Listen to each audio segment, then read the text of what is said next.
Great. So today's talk is by Robin. Here you go. I'm going to say Osleson. Thank you. I appreciate it. I kept thinking Norway and I blanked.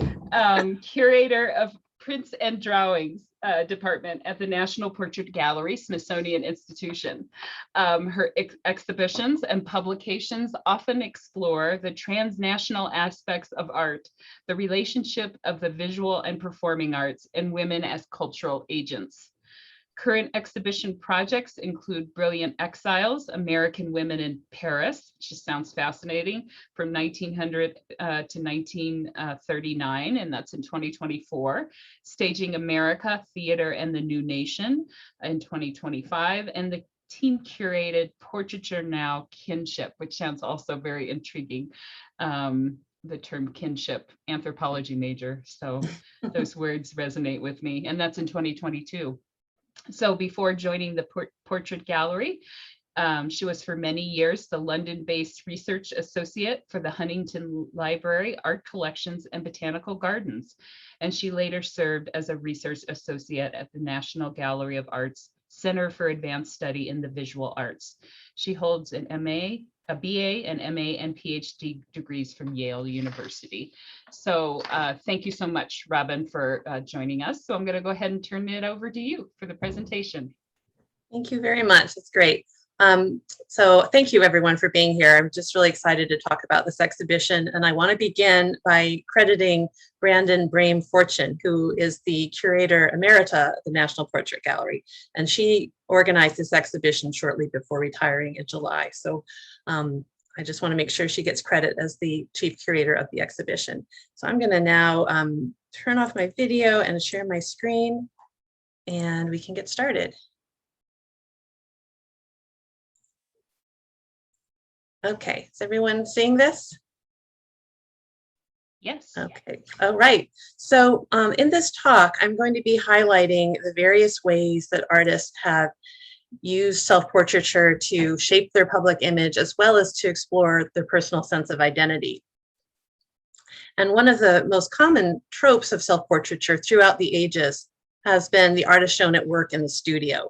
Several of the artists in Eye to Eye take up that time-honored historic theme, but they give it a fresh perspective. And you'll be happy to see this. I wanted to start with Elaine de Kooning. I know she has an association with Albuquerque and with New Mexico in general. This was well before she started her teaching appointments at the University of New Mexico and at the Tamarind Institute. This is really early, quite early in her career. And according to her, this self-portrait was inspired by a large square mirror that was hanging on the studio wall in 1946 when she made this portrait. And she was then 3 years into her marriage to Bill de Kooning, who was teaching her drawing and painting. And there are many clues in the self-portrait that lead me to think she still saw herself very much as an art student rather than a fully fledged artist. And you can sort of start picking this image apart and seeing that. She's dressed in an artist's smock, which the men all wore. So this was one way of kind of being one of the boys in a way, being a, practicing roll up your sleeves, get dirty kind of artist. But she doesn't actually show herself making art. Rather, she's looking over a sketchbook that's open on her lap. And she's surrounded by objects that recall the still life assignments that her husband had instructed her to carry out as lessons in how to organize objects into an appealing composition. In this whole project to create a self-portrait, she put those lessons to good effect. In this particular painting, you can see she's really carefully observed the placement of every object in the painting. The blue decanter on the left, there's a textile hanging to the left of her head. On the other side of the wall, there are these black and white photographs, the plant. Even below her, I love that she's got this coffee cup and ashtray. Every object is really carefully thought out in terms of its placement. And I think if we could look at the sketchbook she's holding, we would see, and I don't know, are you seeing all these images of us on the side? I'd love to get rid of these. Let's see, there we go, okay. We would see these preparatory drawings that she was making in advance of the painting itself. And you can see with these, she's not really focusing on capturing her likeness so much as she is reducing all the objects in the picture to their linear essence. And she is just another object in this composition. I think it's really interesting how she just sort of blends herself in with all of these things. And then she went on to create a couple of preliminary oil studies for the portrait. But when you compare them with the final work, you see it really is the most harmoniously balanced of them all. And this is really her focus at this point in her career. It's just, how do I make a composition that works? And she will actually change her style quite a lot from this really representational mode when she first starts out. But in addition to capturing a sense of her identity as an art student, I think de Kooning had a very practical reason for focusing on self-portraiture at this time. 1946 was a year of great financial hardship for her and her husband, and she really had little choice but to use herself as a model, available free of charge, 24/7. It was just a kind of a practical solution. And I think the same is probably true of Raphael Sawyer, who made the lithograph on the left as a 21-year-old art student. His self-portrait and that of Mabel Dwight on the right are similar in deliberately cultivating an impression of that we're just glimpsing the artist in action in the studio, as if we were right there at the moment of creation, seeing exactly what the artist saw reflected in the mirror. And both artists, they're showing themselves sort of glancing up at the reflections, their pencils in hand, their sketchbooks tilted in front of them, and we get a really vivid sense of a work of art being created before our eyes. And additionally, Raphael Sawyer's very sketchy style adds to that impression of immediacy. This is a lithograph, it's not a drawing, so it's a much more complicated process, but you feel like it's really spontaneous. Sawyer, in addition to being young and poor at the time he made this lithograph, was also very reclusive and shy. So the affordability and the privacy of self-portraiture suited him. And I think there's also a bit of self-conscious posturing going on in this self-portrait. He later remarked that it was the style for artists of the day to work with a cigarette dangling from their mouths. It's kind of very working class sort of way. And I think his decision to include the cigarette in this work may reflect, a young artist, a young art student kind of aspiring to see himself as one of the guys, a professional artist. Mabel Dwight, by contrast, was already 57 when she made her self-portrait, but she was only just coming into her own as an artist specializing in lithography.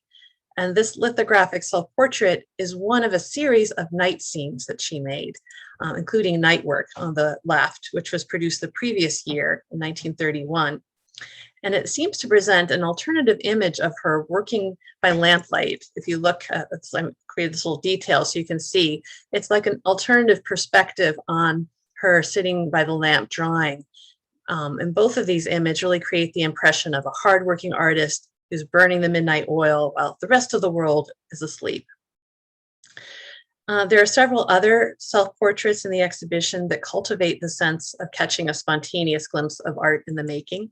I'll just show you these two photographs, Hans Nemeth on the left and Arnold Newman on the right. They both show themselves standing beside their cameras, making us aware of the process by which their portraits were made. Nemeth spent 40 years photographing prominent artists in their working environments. And I just love there's an art critic called Sarah Boxer commented that Nemeth was to artists what Audubon was to birds. I think that pretty much sums it up.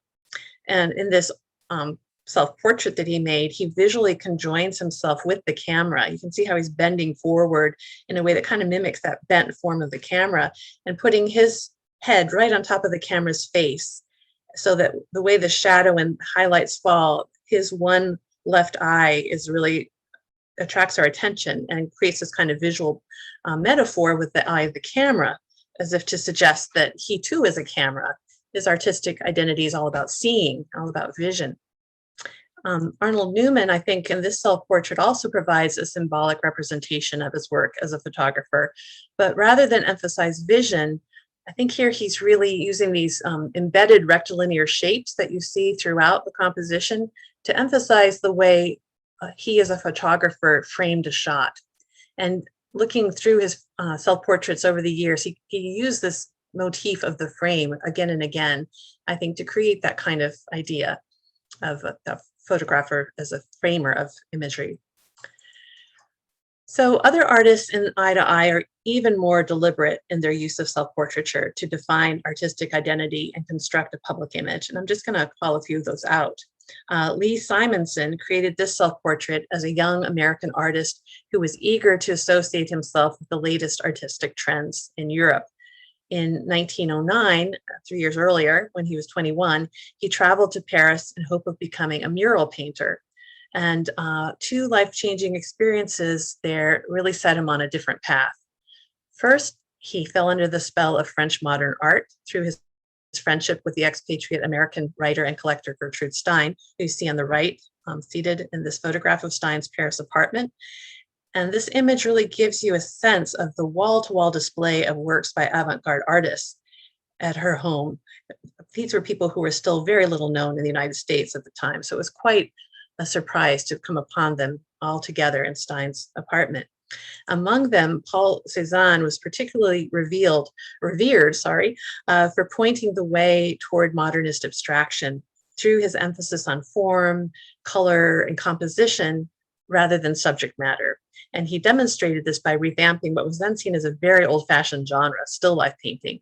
And by the way he handled the paint and the way he organized the composition, making it seem daring and new. And one thing in particular he often did was just defy physical reality if it would make a more compelling visual image. And here you can see how he's tilting this table in the painting to provide a better view of the objects arranged on it. In his self-portrait, Simonson placed himself beside a still life scene that everyone would have associated with Cézanne at the time. And he even tilted the table the way Cézanne does and imitated his stabbing kind of energetic brush strokes. In addition, his bold colors were intended to recall the paintings of other modernists, such as Henri Matisse on the right and Paul Gauguin on the left, who were known for their sometimes shocking and seemingly unnatural use of color. I'll just show you this detail from the Gauguin. You can see how both Simonson and Gauguin are using really unexpected colors to sculpt facial contours in particular, the patches of bright green and blue shadows and vibrant fuchsia highlights, for example. And finally, the background of Simonson's painting reveals another modernist influence that he was eager to associate himself with. Instead of the rather commonplace domestic fabric that you see in the background of many of Cézanne's still life paintings, such as one on the left, Simonson inserted a brilliantly colored cape that recalls the dazzling theatrical costumes of Sergei Diaghilev's Russian ballet. Here's a couple of examples. This ballet had just taken Paris by storm in 1909, the very year that Simonson arrived in the city. And seeing these cutting-edge theatrical performances convinced him to abandon his aspiration of becoming a mural painter and instead to pursue a career designing modernist stage sets and costumes for the theater. But already in this very early self-portrait, we see all the seeds of future development of his career. Deborah Cass also references artistic influences in this group of self-portraits known as the Debs. Cass is known for creating playful parodies of famous works of art as a means of critiquing the male-dominated art world. These screen prints are part of a long-term engagement with the legacy of Andy Warhol that Cass began in 1992. She uses Warhol's distinctive imagery and silkscreen technique to comment on how power and value are established in art and to address issues of exclusion and marginalization in relation to art history and society in general. Warhol celebrated iconic political and pop culture celebrities such as Marilyn Monroe, Elvis Presley, and Mao Zedong on the left. And then Cass altered Warhol's portraits to create an alternative canon featuring her own personal heroines, such as Gertrude Stein, we just heard about on the right. Also Barbara Streisand.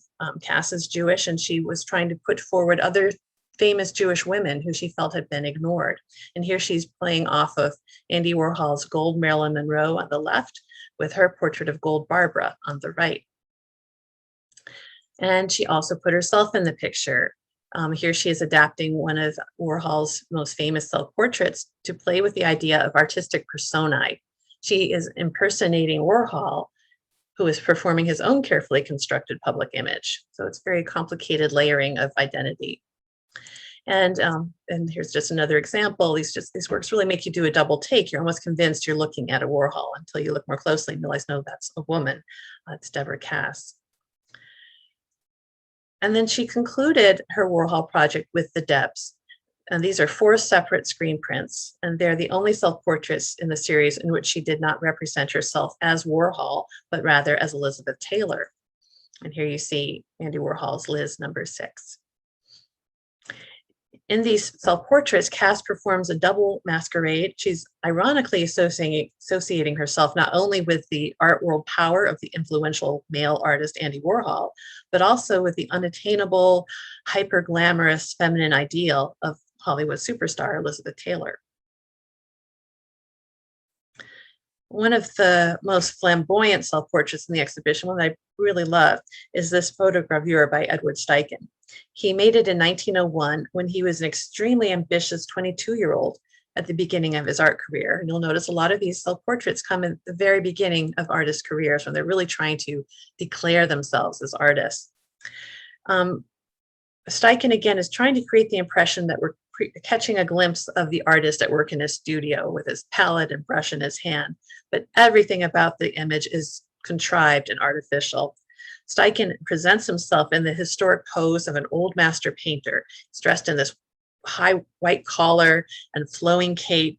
It's a costume he borrowed from his British studio mate F. Holland Day. And here on the left, you see F. Holland Day's photograph of Steichen wearing what I think is the same costume, and striking an even more dashingly confident pose. And both of these works were made in the same year, 1901. In his autobiography, Steichen explained that on a visit to the Louvre in Paris, he'd admired a famous Renaissance masterpiece, Titian's painting Man with a Glove, and he decided to create something similar using the relatively new technology of photogravure. And he then spent a year trying to achieve technical effects that would enhance his photogravure's resemblance to a painting. He created the appearance of brushstrokes by wiping away some of the gum bichromate emulsion to capture the texture of his brush. And his idea was to elevate photography above the low status it had at the turn of the century, when many regarded it as a merely mechanical process. And with works like this self-portrait, to show that photography really deserved consideration as a creative fine art. And yet, you'll notice that when it came to defining his own image as an artist, Steichen chose to represent himself as a painter with palette and brush in hand rather than as a photographer. This is a portrait by James Porter, who's also riffing on the historical theme of the artist at work in his studio, but in this case in a way that emphasizes Porter's exceptional dual career as an influential academic as well as a successful practicing artist. Immediately after graduating from Howard University in 1927, Porter was hired to teach painting at the university. And then in 1935, he received a fellowship to study art in Europe. And like many other artists, he commemorated that milestone with a self-portrait. And I'm showing you that portrait on the left, in which Porter defines himself exclusively as a painter, again, with the palette and brush. Then over the next several years, Porter pursued art historical research and writing while also continuing his painting career. In 1943, he published the first comprehensive survey of African American art, and he went on to almost single-handedly establish the academic field of African American art history. In this later self-portrait from 1957 on the right, Porter identified himself as a scholar as well as an artist. He's representing himself at the easel in his studio, but with a view in the background of the Howard University campus, where he had taught for the past 3 decades. Now for something completely different, this really whimsical take on the theme of the artist at work in the studio. It's just a remarkably witty and eccentric watercolor by Bertram Hartman. He's showing himself wearing a hat and tie and squinting quizzically at his mirrored reflection, while in the background you can see there's these cats that are perched rather irreverently on top of the portfolios and easel against the bare walls of his studio. And Hartman has this kind of very shrewd gaze and this gaunt hatchet face, which contrasts remarkably with the dainty way he's gripping that paintbrush in his elongated fingers. It's just a very funny, I think, image. He considered the lack of flattery in his portraits to be a sign of modernism, and his self-portraits were always being either laughed at or criticized for being so unflattering, and he just thought that was fantastic, that he refused to idealize his subjects in his portraits, and most of all, himself. Lois Dodd is another artist who uses self-portraiture in a paradoxically self-effacing way. I know that may seem like a strange claim to make about this rather flashy image with the striking top hat and the oversized glasses, wild hair, gold brushwork, but I would argue that in this work, Dodd is hiding in plain sight, as she has done in a handful of other self-portraits. Here, for example, is a typical Lois Dodd sort of landscape painting of a sunny natural scene reflected in the window of a clapboard-sided house. She did a lot of images like this, with this emphasis on light and color, nature and geometry. This is a way she added fresh interest to seemingly ordinary and unremarkable scenes. But in this case, the painting is actually a self-portrait, and we can see Dodd herself as reflected in the window, standing at her easel, although almost obliterated by the mullions of the window itself. And she's painting the scene we see before us. And she reinforces this witty joke by placing in the foreground a slender plant topped by yellow flowers. That is a visual pun for her own slender form, crowned by a floppy yellow hat. And this photograph on the left was made 25 years after the painting, but it seems to show Dodd wearing the same floppy yellow hat. So this is not something she's making up. In several other self-portraits, Dodd represents herself as a shadow cast on a green lawn, so that she's there but not there. She's visually present but materially absent. I think all of these works show such an interesting, self-deprecating sense of humor, sort of taking herself out of the picture while she's in it. So with that in mind, I've come to view Dodd's use of the dramatic top hat, the eyeglasses, the wild hair in this portrait as deliberate distractions or disguises that shield her from close scrutiny. Almost as if by drawing our eyes to these striking features, she avoids more personal revelations about herself. For other artists, though, self-portraiture is all about revealing the self. And in this respect, self-portraits are different from other forms of portraiture. In the usual sort of portrait, there's a negotiation between at least two people, the sitter, who has one sense of the way they want to be presented, and the artist, who may have a different view. But self-portraits collapse that separation. The artist and the subject are the same. And so as a result, self-portraits often reflect an inward focus that goes beyond what is visible to the world to a more personal and private exploration of identity. One of the most striking works in Eye to Eye is Robert Rauschenberg's monumental 3-panel lithograph autobiography, which incorporates various approaches to the representation of identity, summing up the life and the work to date of the artist, who is then 43 years old, so relatively early in his career.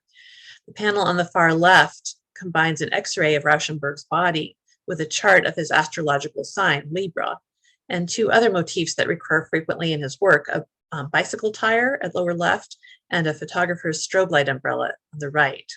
So these are all things that represent his work, his life in different ways. Same with the central panel. It's a spiraling autobiographical text resembling a fingerprint, and is overlaid by a childhood photograph of the artist in a canoe with his parents.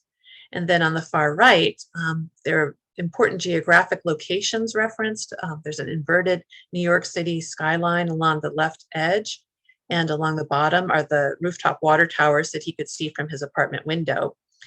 And then these geographic markers are overlaid with a photograph of Rauschenberg skating in Pelican, which was a balletic performance piece that he choreographed in 1963. And I just can't resist showing you a couple. Sorry, I should have shown you these. This is the, oh, I'm sorry. I think I've lost this, so I'm going to go back. You can see the slides from Pelican on YouTube, and I recommend doing that. So here is the skeleton that I was talking about with a Libra zodiac sign. Here is the autobiographical text. It's meant to look like a fingerprint or a thumbprint with the childhood photograph in the center. And here is the photograph from Pelican with the geographic markers. And then those stills I wanted to show you are here. It's a really beautiful work, and you can see clips on YouTube. I recommend it, pretty good. So This description barely scratches the surface of the densely packed layers of autobiographical references in the self-portrait. They were all enabled by Rauschenberg's innovative use of the reproductive medium of silkscreening, which allowed him to repurpose and recontextualize images that he had used in other contexts. For example, both the water tower and the strobe light umbrella appear in his painting Scanning from 1963. I've just noted where those are in that famous screen print on canvas. And the skeleton is clearly a reference to Booster, which is a really important work of his from 1967. It ushered in a new era of experimental printmaking in which 6 X-rays of the artist's body were conjoined to form a life-size lithograph. It was then the largest hand-printed lithograph ever produced, and Rauschenberg called it a self-portrait of the inner man. So each element in autobiography is rich with these embedded cross-references that perhaps the artist himself was the only one to fully grasp, but they coalesce into an epic form of self-portraiture. Self-portraits also provide some artists with opportunities to explore the unconscious and take a deep dive into the imagination through symbolic or abstract approaches to representing identity and conveying a sense of self. And many of these are so deeply personal that will probably never unravel their meaning. They speak a private language, and I think the sense of mystery is part of their fascination. And one of the works that I would put into that category is this etching by Federico Castellone titled Self-Portrait with H. It intrigues me and it baffles me. I'm not sure I'll ever understand what it's all about. But Castellone in general explores dreamlike fantasy worlds in his art. And in the mid-1930s, a visit to Spain, which is where he had been born, stirred forgotten childhood memories that shifted his sense of reality and created the feeling, he said, that he was moving in a dream. I think the self-portrait gives that same impression of a waking dream. The artist represents himself sitting before a drawing that's signed with his name, and it seems to represent 2 entwined figures reaching out toward a third figure. His wife, Hilda, is the H of the title, or maybe it's an apparition of her or a memory of her, shown gazing over his shoulder. And then in the background, 2 classically draped figures or statues appear to greet one another. So all we can really say that the portrait communicates a sense of melancholy, of longing, of deep thought, but the exact meaning of this highly personal, surrealistic image remains a mystery. And similarly, in the case of John Wilde's self-portrait, Wildeview, I think we can only marvel at its surreal inventiveness without any hope of deciphering its full significance. Wilde is shown on the left, standing with cane in hand on a rocky outcropping, and he's surveying this expansive, dreamlike fantasy landscape that seems to function as a metaphor or maybe a retrospective catalog of the influences that informed his life and work. There are letters scattered across the landscape that spell out the names of artists that Wilde admired, such as Dürer, Ingres, and Piero di Cosimo. And then there are also motifs borrowed from the work of other artists that he admired, such as René Magritte's pipe and his famous bowler hat, marked in the image where you can see those. And then there are other artists all through this. And through these art historical references, Wilde is really associating his surrealistic style with a long line of celebrated artists who were as devoted as he was to creating otherworldly fantasies. And it could be fun for a school group or a party game to try to pick out all the different references in here. There's Hieronymus Bosch and Salvador Dali and Max Ernst, references to all of these artists embedded in this one image.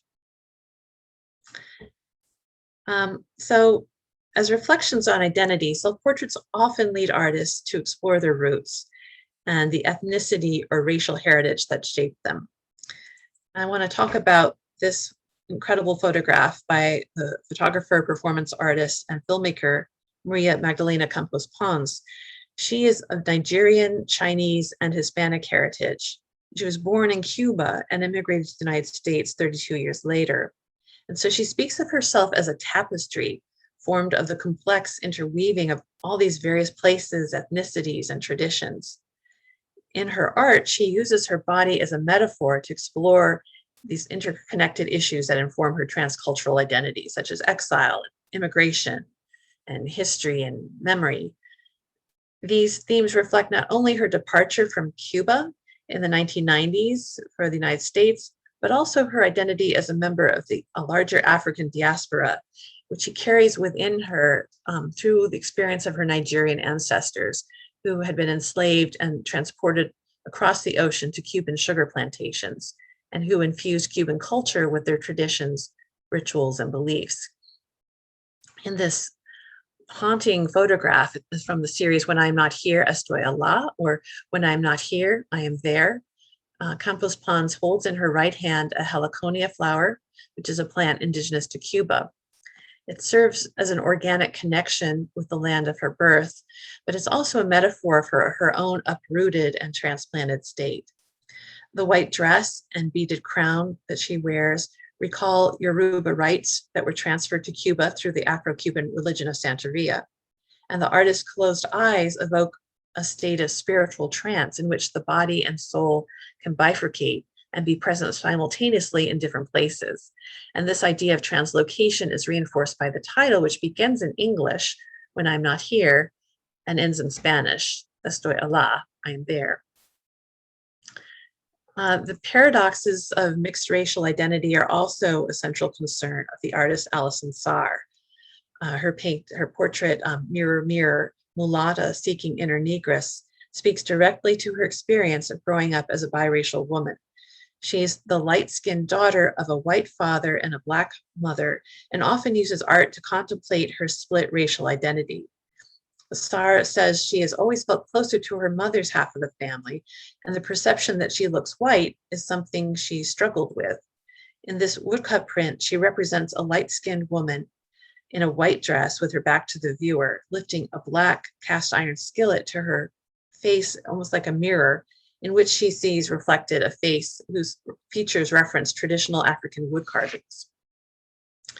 Saar is best known for her sculptural work, and this woodcut self-portrait was actually inspired by a three-dimensional artwork. It's a life-size sculpture you see here, and Saar is the woman who's standing near the sculpture. Both of these works question the shifting character of identity in a society that still primarily defines race in fixed all or nothing categories. Roger Shimamura is another artist who uses self-portraits to explore issues of racial heritage and ethnicity. In the many self-portraits Shimamura has produced over his long career, he brings an ironic sense of humor to the exploration of American cultural identity and the challenges that people of Asian descent, like himself, experience in the United States. Shimamura often represents himself in the guise of iconic figures from American history or popular culture, such as Superman, or as in his portrait in Eye to Eye as George Washington. And here Shimamura, you probably recognize, is playing off Emanuel Leutze's famous 1851 painting, George Washington Crossing the Delaware. But he translates the 19th century European, Euro-American, I'll say, style of the original painting into that of a Japanese woodblock print of the same period, such as this one by Hokusai. And standing in the place of Washington, Shimamura commands a crew not of Continental Army soldiers, but of Japanese samurai. And he transforms the Delaware River into San Francisco Harbor with a distant view on the left background of Angel Island, which is the US processing center for Asian immigrants. And then on the right, you can see the shadowy form of Washington with his Continental soldiers in another boat. So he's referencing that earlier painting as well. Shimamura was born in the United States, as were his parents. He served in the United States Army and taught at the University of Kansas for 35 years. And yet he's often been made to feel like an outsider in his own country. Like far too many Americans of Asian descent, he's experienced racial prejudice and ethnic stereotyping. And most painfully, as a child during World War II, Shimamura and his family were among the 110,000 Americans of Japanese descent who were forced from their homes and incarcerated at wartime internment camps. And I'm aware that Santa Fe was the site of at least one of those camps. These experiences have prompted Shimamura to devote his work as a painter, printmaker, and performance artist to exploring the complex challenges of being perceived as different in the United States, as in these paintings of Japanese American children behind the barbed wire of internment camps. In his self-portrait, Shimamura wittily rewrites a legendary event from American history in order to surprise and amuse the viewer, but also to raise thought-provoking questions about who gets to be part of the American story and what it actually means to be American. I think the painting very cleverly frames Shimamura's identity within this larger context of racial, ethnic, and cultural issues. And finally, I want to talk about self-portraiture, like identity itself, as something that evolves as artists age and they transition from one stage of life to the next. Not only does the physical body change, but new insights are gained and self-perception shifts with the passing years. Really interesting work in the exhibition, this portrait by Isabelle Bishop. She was in her early 80s, just a few years from death and suffering from Parkinson's disease when she made this drawing. She's turning to look over her shoulder at her reflection in a mirror and seems to grit her teeth in anxiety or pain. It's a really unsettling image of human vulnerability. And it's really interesting to look in contrast with the kind of self-portrait she was making decades earlier in her 20s. She made several of these very charming, demure self-portraits. And she went on to specialize in depictions of the everyday urban bustle of life in New York City, especially in these candid images of shopgirls, secretaries, and other modern women. And I find the upbeat wit and lively energy of her earlier work make this self-portrait in late life all the more troubling and poignant. Raphael Sawyer, who I mentioned earlier, was in his early 80s also when he made this lithograph on the occasion of the retrospective exhibition of his work at the Smithsonian. And I think he's trying to reinterpret our comment on this earlier self-portrait I showed you at the very beginning, made when he was 21, without the cigarette this time.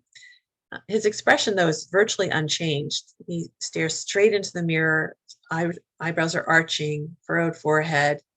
But in the later self-portrait, I think Sawyer is trying to say something about the wisdom he's gained over the course of 60 years. He shows himself writing an inscription in Greek that translates, know thyself. Between making the lithograph on the left and the one on the right, Sawyer produced dozens and dozens of self-portraits in a variety of media that tracked the progress of his life through the decades. Burt Silverman is another artist who has created numerous self-portraits on a periodic basis to document the evolution of self over time. This painting in Eye to Eye is part of a series he made over a 25-year period with the aim of recording changes in his body as well as his self-perception. I'm just going to show you, these are three from the 90s, 2000s, and 2018. Silverman looking at himself at various points in his life. He painted this self-portrait, which appears in Eye to Eye, 3 years after suffering a heart attack, which left him with a new sense of himself as a survivor. In an interview, he recalled glimpsing his reflection in the sliding glass door to his studio one summer day and being struck with the thought, as he put it, my God, I'm still alive and I'm still painting pictures. I need to celebrate that. So he made this oil study in preparation for a larger painting, which I'm showing you now on the left, that he intended as a celebration of his survival, both physically and artistically. In the finished painting, he chose to show himself nearly nude, he said, as a sign of vulnerability and humanity that he thought would resonate universally, despite the very personal context. In his hands, in both the study and the finished painting, he holds the tools of his lifelong career, brushes in his right hand and the camera in his left. And through the reflective glass window, we can see the Art Pack studio where he'd spent so much of his life. So I'd like to end the talk the way I began, with an artist with important Albuquerque connections. This is Fritz Shoulder, and his dark, moody self-portrait, which is a shockingly frank depiction of the effects of age on the body. Shoulder made at least one self-portrait every year, gradually documenting the passage of his life. And I'll just show you again this sort of little mini exhibition of portraits from the 1960s, 1970s, and 1980s, just to show some of the variety. This self-portrait was his last, painted in 2003 while he was struggling with complications from diabetes, just 2 years before his death. The imagery is both painfully real and eerily surreal. The artist sits in a chair, resting his hands on a semi-transparent cane with oxygen tubes trailing from his nose and his trademark dark tinted sunglasses. In the lower right corner, you can see a splash of red paint, suggesting a pool of blood seeping toward the book and black and white photograph that reference his work as a photographer and university professor. And the ghostly gray cat recalls Shoulder's fascination with Egyptian imagery later in his career, and possibly represents Bastet, the Egyptian goddess who protected the home against evil spirits and disease and could help the dead in the afterlife. Shoulder's art, as you all are well aware, often pushes viewers beyond their comfort zones. He was a descendant of the Luiseno indigenous people of California and became a leader of the new American Indian art movement during the 1970s. He's best known for his non-traditional and unsentimental depictions of contemporary life in the Southwest, which exploded romantic, nostalgic stereotypes of Native Americans through haunting and disturbing images such as these on the left and right, which reflect the same harsh, unflinching vision as Shoulder's self-portraits.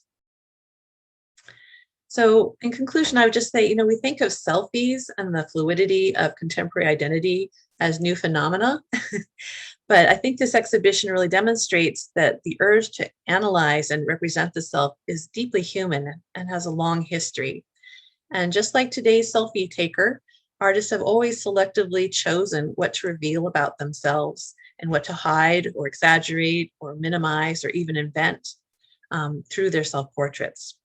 And they're really performing their identities with a very important future audience in mind. And that would be you. So thank you very much. I'm going to stop sharing. And if there are questions, I'd be happy to answer them, or comments and discuss.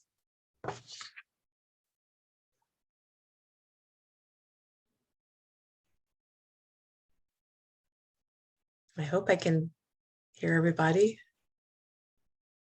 Looks like we've got a quiet bunch today. And I don't look like I have any questions in the chat either today. Well,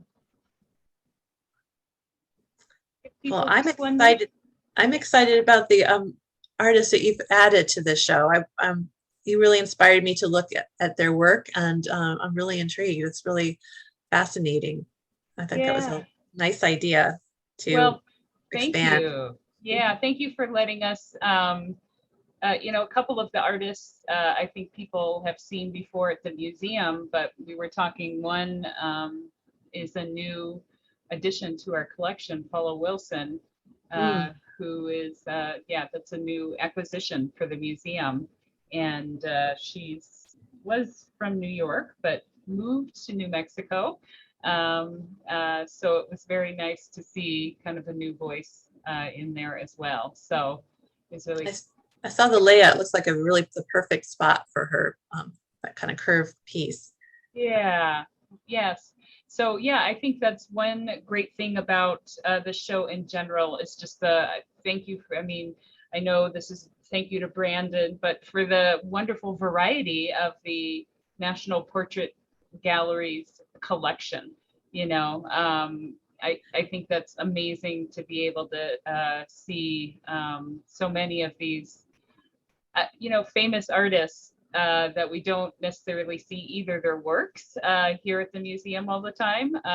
And so it's wonderful to see this new side of them doing self-portraits as well, new to us at least. So, and portraits are so great because they let you delve into, as you said, so many different angles. So we see that this is going to really appeal to a broad audience, definitely. Well, it just is a mark of how useful they are to artists and how interesting that we could do a huge show just for our own collection. It's a fairly limited time period that's covered. So especially because I think portraiture has gone through a period of being very unfashionable for artists. Everyone's being conceptual, and their installations and abstractions and everything. But self-portraits are always popular because artists are always thinking about their identity and the way they look. So we've had no problem acquiring self-portraits, even though we can't always find portraits of other famous people. They just don't sit for a painting or a sculpture or anything anymore. All the photography is made for the internet, so it's not of a resolution we can blow up for display. So it becomes a challenge to continue to collect portraiture. Yeah, and I think what's interesting is the different ways that people, of course, are exploring the idea of portraiture. We mentioned Paula Wilson, and hers doesn't even feature. We're so used to featuring, right, the face. And hers features a bottom as the most prominent part of the and so I like that there is this new perception. I don't know how new, but that artists are trying to think out of the box of what actually defines portraiture. So I think that's another fascinating thing. Well, and I believe you have a brick in the exhibition. Yeah, that's right. There we go. We've got a brick. Yeah, we didn't talk about the brick. So yeah, that portraiture, we can get out of our ideas about what a portraiture entails, which is kind of fun, that we're poking at that. There was an exhibition at Bowdoin called It's a Portrait If I Say So, which is always, it's just all about the non-representational portraiture. Very cool. So that's a whole nother angle to think about and explore. So again, Robin, thank you very much. There's comments in the chat saying thank you, and people saying they've seen people at the museum going to the exhibit. So we know that, again, this is the start of a great summer show. Oh, here's somebody asked, what is your definition of a portrait? That's a tricky one. I guess it's a portrait if they say so. Yeah, it's almost like anything goes. We're constantly having this debate, actually, because some of the curators are proposing things that are not there. They could just be like someone's FBI record, or a text, or a shoe. It could be anything, and it's really, we're pushing the boundaries of what portraiture can be, and I think it's pretty exciting to do that. Yay. Yeah, so it's open-ended, and you are of the feeling that there's more room in there to kind of redefine it. You don't feel like we have to hem it in, it sounds like. No, I think as long as artists are interested in expanding the definition, museums and art historians have to follow along wherever they're leading us. It is interesting to think about. I think there's a lot of interest right now in thinking about what is identity, what makes a person a person. I think about that movie Still Alice, where she has dementia and she's still herself. And there are just a lot of interesting things going on talking about what makes a person who they are. Right. How we represent them is also an issue. Yeah, that's so. Robin, I wonder if you just, since we have a little minute now, is there anything you could tell us about that upcoming Portraiture Now kinship that you're working on that's going to be next year? Yes, it's 8 artists who all address the question of kinship, or the issue of kinship, and it's kind of expanding beyond the notion of the nuclear family, the families we're born into, to the families we create, friends, or other people that we're close to, basically. And so these 8 artists have different takes on that. It's Ruby Latoya Frazier works with a family who has experienced a Flint water crisis. Cedric Huckabee is a Western artist, Southwestern artist, as a series of portraits of people wearing T-shirts commemorating people who were killed through violent crime. Jess Dugan is a non-conforming gender person in a marriage with a woman. They just had a baby. There's a variety of different takes. Thomas Holton, who followed his family in Chinatown over the course of, I think, 20 years and photographed them as a family group. So they're just different takes on relationship and kinship relations. Not too anthropological, but Yeah, well, kind of. It is in a new way, right? New anthropology, which is the new family, the new what we call, and you know, even many years ago, the idea of family had different terms over time. yes. So it's nothing new that it's evolving and changing, and maybe not even evolving, just always changing, right? Well, Based on our society, right? yeah, and it's interesting. We were originally going to call it about the family, but realized no, it's really something bigger than that. And we were also thinking about doing an exhibition on COVID, but then we realized this really is kind of about COVID because we're also thinking so much more about who we're close to, who we're missing, who are physically, marooned with, who are physically separated from. So all of these, the ties that bind, are I think on everyone's mind. So we're not directly addressing COVID, but a lot of the works were made during the pandemic and kind of inadvertently reference that. That's wonderful. Thank you so much. Well, a reminder, I don't think I have to tell a lot of people that I'm seeing on the screen that this exhibition is at the museum through September. And there's also a great catalog that is with the exhibition as well. And that's available at the museum store. So we thank you all for being here today. And we thank Robin very much for taking time out of her day-to-day to be with us today. And we hope you all have a great rest of your week and come see us soon if you haven't. So thank you so much. Thank you, Robin. Thank you, everyone. Stay cool.